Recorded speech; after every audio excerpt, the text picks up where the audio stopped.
Housing limited या कंपनीने 2015 साली नेरळ येथे एक हाऊसिंग प्रोजेक्ट सुरू केला, विजय इस्टेट वाकास या ठिकाणी. आणि त्या ठिकाणी 2015 पासून जवळजवळ 356 खरीददारांनी तिथे आपलं पैसे भरले. बऱ्याच लोकांनी 80 ते 90% पैसे भरलेले आहेत. 2018 साली घराचं पोझिशन देणार होते. 2018 साली ऑक्टोबर 2018 साली घरात कन्स्ट्रक्शनचं काम बंद केलं. आणि ते करत असताना विजय ग्रुप हाऊसिंग लिमिटेडने विविध बँकांकडून एक्झॉर्बिंट अशी खूप सारी मोठी कर्ज घेतली. For an example, L&T housing finance यांच्याकडून 115 करोड घेतले, L&T फायनान्सकडून 185 करोड घेतले, आदित्य बिर्लाकडून 41 करोड घेतले आणि अम्मा होम बायर्सकडून 64 करोड घेतले. असे टोटल 405 करोड रुपये जमा केले. आणि ते 405 करोड रुपये जमा करून सुद्धा तो हाऊसिंग प्रोजेक्ट कन्स्ट्रक्शन पूर्ण केलं नाही. तो तसाच 2018 साली तो सोडून दिला बिल्डरने. आणि 2019 पर्यंत आम्हाला त्याने प्रॉमिस केलं आम्ही देतो आणि त्यानंतर तो बिल्डर फरार झाला. फरार झाल्यानंतर आमच्यापैकी डॉक्टर कागलकर जे BMCचे डॉक्टर होते त्यांनी नेरळ येथे FIR केला. आणि दुर्दैवाने त्या डॉक्टर कागलकरांचं 2021 साली निधन झालं. FIR केल्याच्या 6 महिन्यानंतर निधन झालं. आणि परत आम्ही जसे थे असं अवस्थेत आलो. बिल्डरने एवढा लोन घेतल्यानंतर त्या कंपन्यांनी त्या बिल्डरच्या आमच्या प्रोजेक्टवरती ताबा घेतलेला आहे. प्रोजेक्टला बँकरप्सी डिक्लेअर केल्यामुळे त्या तो बँकरप्ट झालेला आहे. आणि बँकरप्सी कायद्याचा त्या बिल्डरने पुरेपूर दुरुपयोग केलेला आहे.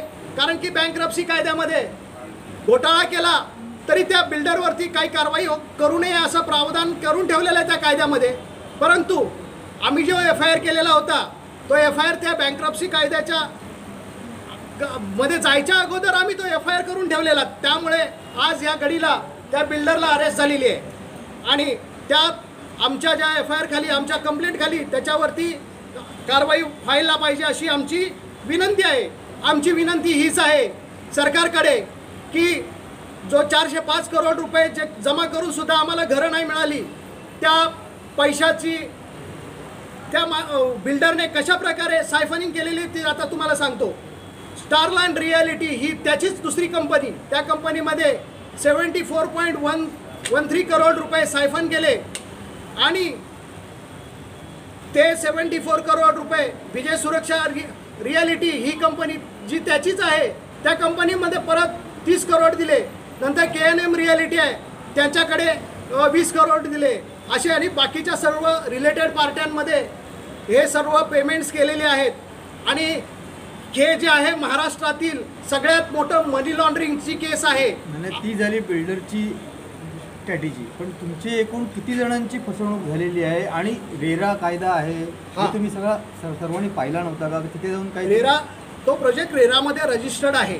पहिली गोष्ट, रेरामध्ये रजिस्टर्ड असल्यामुळे आम्ही रेरामध्ये पण गेलो. रेरामध्ये पण बऱ्याच 50% घर खरीददारांना त्यामध्ये रिलीफ मिळाला. परंतु तो फरार होता. रेराने ऑर्डर दिलेली की ह्यांची घेतलेले सगळे पैसे रिटर्न करा व्याजासहित. परंतु कोण करणार? तो अंमलबजावणी करण्यासाठी त्याची सगळं ऑफिसेस म्हणा किंवा घर म्हणा सगळं त्या बँकांनी सील केलेलं आहे. मग अशा परिस्थितीत आम्हा घर खरीददारांना जायचं कुठं हा प्रश्न आहे. टोटल किती आहे? 356 लोकांनी रजिस्टर्ड इंडेक्स 2 आहे. 282 लोक समोर आलेली आहेत ज्यांची घरं नाही मिळाली म्हणून क्लेम केलेले आहेत. लोकांनी क्लेम रजिस्टर आहे असं आहे. आणि जेव्हा एकदा बँकरप्सीचा कायदा लागू होतो तेव्हा बँकरप्सीच्या कायद्यामध्ये असं लिहिलेलं आहे की बँकरप्सीचा कायदा रेराच्या कायद्यावरती सुपरसीड होईल. म्हणजे 2019 साली जो रेरा घर खरीददारांना रिलीफ देण्यासाठी आणलेला त्याच कायदा बँकरप्सीचा कायदा त्याच्यावरती ओव्हररूल करतो.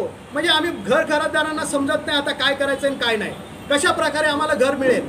कारण की आता तुम्ही विचार करा, त्या हाऊसिंग च्या कंपनीने, विजय ग्रुप हाऊसिंग लिमिटेडने त्या 80 करोडच्या प्रॉपर्टीवरती 300 करोड रुपये लोन घेतले, 341 करोड रुपये लोन घेतलेलं आहे.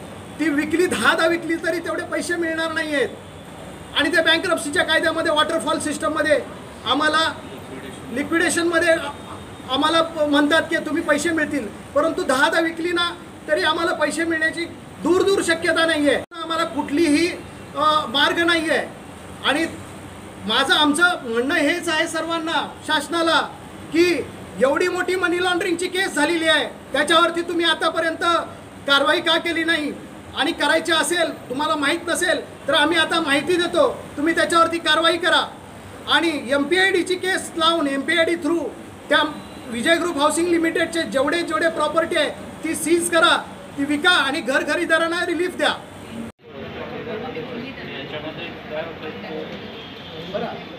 सुरक्षित कर्जदार नाही आहे असं आम्हाला सांगितलं. सुरक्षित कर्जदार नाही आहे असं सांगितलं. आता सुरक्षित